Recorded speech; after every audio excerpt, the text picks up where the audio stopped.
Sir phone করুন, sir থানাকে phone করুন, স্যার ফোন করুন থানাকে। আসছে আসছে, এখানে কয়েকজনের নাম আমাকে দিন, আমি ডিএমকে ফোন করবো। 13 নম্বর অঞ্চলে মগরামি চকে প্রচারে গিয়েছিলাম। সেখানে ওই সুভাষকরণ আগে তৃণমূলের দুষ্কৃতী বাহিনী ছিল, সে এখন দল বদল করে এখন বিজেপির দুষ্কৃতী বাহিনী হয়েছে।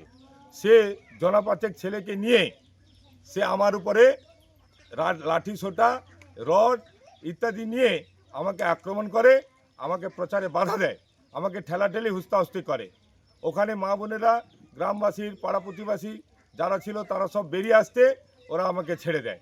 এরা দিনের বেলায় তৃণমূল, রাতের বেলায় বিজেপি। তৃণমূল বিজেপি কেউ আলাদা বলে মনে হচ্ছে না। এই ব্লকে যারা এই অত্যাচার করত সেই তৃণমূলের যে লিডার সে এখন বিজেপির প্রার্থী হয়েছে।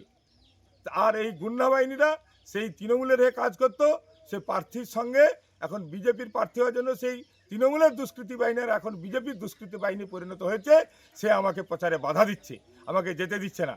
সঙ্গে সঙ্গে আমি আমার পার্টিকে বলি, পার্টি আমার ইলেকশন এজেন্ট থানায় এক লিখিত অভিযোগ করে। সে এখনও এই অভিযোগ শুনে এই দুষ্কৃতী বাহিনী সুভাষকরণের নেতৃত্বে জনপাচেক ছেলে এরা ওখানের আমাদের যে কর্মী বাহিনী আছে তাদের উপরে তারা এইভাবে ধমকি তারা নামিয়ে নিয়েছে এবং তাদেরকে মারধর করবে দেখে নিচ্ছে।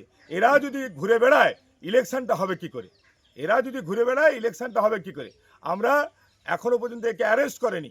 আমরা এসপিকে জানিয়েছি, আমাদের নির্বাচন কমিশনকেও মেল করে জানানো হয়েছে, অভিযোগ দায়ের করা হয়েছে, কিন্তু এখনও পর্যন্ত এই দুষ্কৃতী বাহিনীরা বহাল তুবিয়ে ঘুরে বেড়াচ্ছে।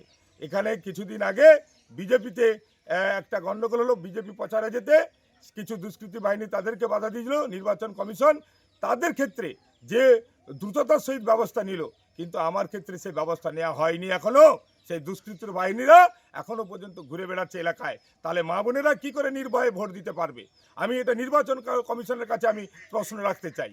আমি সেই সঙ্গে প্রশ্ন রাখতে চাই আমার এই সবংবাসী সবাইয়ের কাছে অনুরোধ, এই যাহা তৃণমূল তাহা বিজেপি, এরা মানুষের অধিকার কেড়ে নিতে চায়, এরা মানুষকে সুযোগ দেয় না, মানুষের কণ্ঠরোধ করতে চায়, গণতন্ত্র হরণ করতে চায়। এদের বিরুদ্ধে যেন ইমিডিয়েট অ্যাকশন নেওয়া হয়, আমি এটা দেখতে চাই। এই ভিডিওটিকে লাইক করুন, আপনার গুরুত্বপূর্ণ মতামত কমেন্টের মাধ্যমে আমাদের জানান এবং আমাদের চ্যানেলের ভিডিও সবার আগে দেখার জন্য ইউটিউবে গণশক্তিকে সাবস্ক্রাইব করুন, ফেসবুকে ফলো করুন এবং শেয়ার করুন আপনার পরিচিতদের মধ্যে। আমাদের চ্যানেলে আপলোড হওয়া ভিডিও নোটিফিকেশন পেতে বেল আইকনটি ক্লিক করতে ভুলবেন না।